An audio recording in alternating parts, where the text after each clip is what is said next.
செய்தா, வாய் பேசுதா, கண்ணு பாக்குதா, இதயம் இருந்து நல்லா ஓடுதா, இதெல்லாம் யாரு கொடுத்தது? இந்த பஞ்சபூதங்கள் சொல்லுவாங்க இல்லையா? என்னென்ன பஞ்சபூதம்? நிலம், இரண்டாவது நீர், தண்ணி. தண்ணி இல்லைன்னா உயிர் வாழ முடியுமா? நம்ம காத்து இல்லைன்னா உயிர் வாழ முடியுமா? மூச்சு விட முடியுமா? இந்த ஆகாயம் இல்லைன்னா உயிர் வாழ முடியுமா? இதெல்லாம் யார் கொடுத்தது? யார் கொடுத்தது? இறைவன், சிவம் கொடுத்தது. யார் கொடுத்தது? இவ்வளவு உதவி செஞ்சிருக்காரு, நம்ம டெய்லி நன்றி சொல்லணுமா இல்லையா? சொல்லணுமா இல்லையா? நல்ல வீடை கொடுத்திருக்காரு, நல்ல கணவன் கொடுத்திருக்காரு, நல்ல மனைவி கொடுத்திருக்காரு, நல்ல மக்கள் கொடுத்திருக்காரு, நல்ல சுற்றம் கொடுத்திருக்காரு, நல்ல வாழ்க்கையை கொடுத்திருக்க இறைவனை நம்ம மறக்கணுமா மறக்கூடாதா? மறக்க கூடாது. அதுக்குதான் தினமும் நம்ம என்ன பண்ண, எல்லாரும் தான் சொல்லணும். இப்ப எனக்கு உடம்பு சரியில்லைன்னா மாத்திரை நான் தான் சாப்பிடணும். உங்களுக்கு உடம்பு சரியில்லைன்னு யாரு மாத்திரை சாப்பிடணும்? உங்களுடைய துன்பங்கள்லாம் நீங்கணும், நீங்களாம் சந்தோஷமா இருக்கணும், மகிழ்ச்சியா இருக்கணும். நீங்க என்ன சொல்லல? சிவ சிவன்னு சொல்லலாம். அவங்களுக்கு நிறைய பாவங்கள் இருக்குன்னு அர்த்தம். அவங்க பாவங்கள் என்ன பண்ணுமா? ஏய் நீ சொல்லாத சிவ சிவ வாயில, ஏன்னா சொல்லிட்ட பாவம் வெளியே போயிடும் இல்லையா? அப்புறம் புண்ணியம் வந்துடாத, கோயிலுக்கு போவாத, இங்கேயே இரு அப்படின்னு என்ன பண்ணுமா? நம்மளை தடுக்குமா. ஆனா நம்ம நல்லது, புண்ணியம், உதவி, அன்னதானம் இப்படிலாம் பண்ணோம்னா அது நம்மள கோயிலுக்கு அழைச்சிட்டு வருமா. என்னுடைய திருநாமத்தை சொல்ல மாட்டாங்க. நான் சொல்ல, பெரியவங்க சொல்லி வச்சுக்கிறாங்க. அதுக்கு காரணம் பாவங்கள். சரிங்க, நான் பாவம் தான் செஞ்சிட்டேன், நான் அதுக்கு விமோசனமே கிடையாதா, என் பாவம் என்னல இருந்து போகாதா, துன்பம் நீங்காதான்னா அதுக்கு வழி சொல்லியிருக்காங்க. போங்க பிரதோஷ அன்னைக்கு சிவன் கோயில் போங்க, அங்க போயிட்டு ஒரு மகிழ்ச்சியான வாழ்க்கையை கொடுத்து சிவ யோகத்தையும் போகத்தையும் கொடுப்பாராம். அப்ப சிவாயன சொன்னா எவ்வளவு நன்மை இருக்கு. இப்ப நம்ம எல்லாம் சொல்லாமா? சத்தமா சொல்லுங்க, சிவாய நம, சிவாய நம.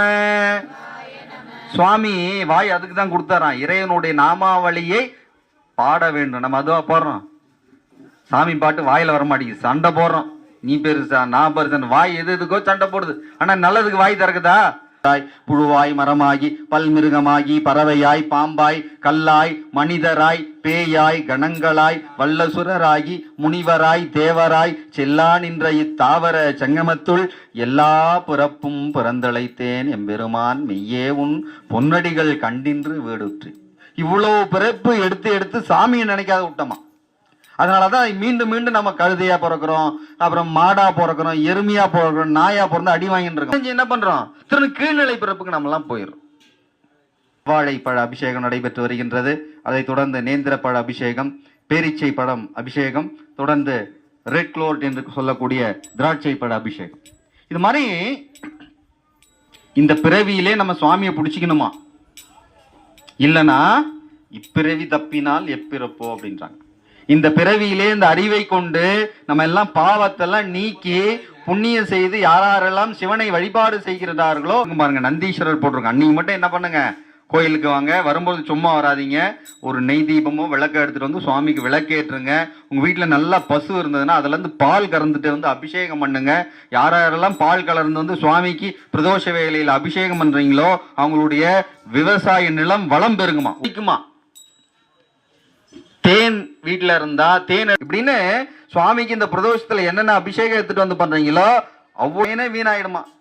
ஆடு மாடுக்கு நம்ம சம்மந்தம் இருக்க, நம்மளும் பிறக்கிறோம், நம்மளும் குட்டி போடுறோம், நம்மளும் சாப்பிட்றோம், நம்மளும் தூங்குறோம், நம்மளும் செத்து போயிடும். என்ன அப்புறம் ஆடு மாடுக்கு நமக்கு என்ன வித்தியாசம்?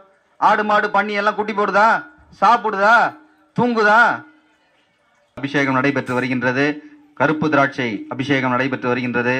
சாத்துக்குடி பழச்சாறு அபிஷேகம் நடைபெற்று வருகின்றது. மாதுளை அபிஷேகம் சிறப்பான முறையில் நடைபெற்று வருகின்றது. இந்த அபிஷேகங்கள்லாம் உங்களுக்கு பிரசாதமா வழங்கப்படும். என்னது, இப்ப சுவாமிக்கு பாத்தீங்களா 108 மூலிகையெல்லாம் அபிஷேகம் பண்ணமா, அப்படியே சுவாமி கிட்ட நிறைய சக்தி இருக்கும். அது மேல இப்ப என்ன பண்றோம், பல வகையான பழங்களை அபிஷேகம் பண்றோம். இதெல்லாம் நீங்க சாப்பிட்டீங்கன்னா உங்களுக்கு ரொம்ப நல்லது உடம்புக்கு. கடைசியா போகும்போது உங்களுக்கு இதை பிரசாதமா கொடுப்பாங்க, வாங்கிங்க. சரியா? நான் சொல்ல வந்த கருத்து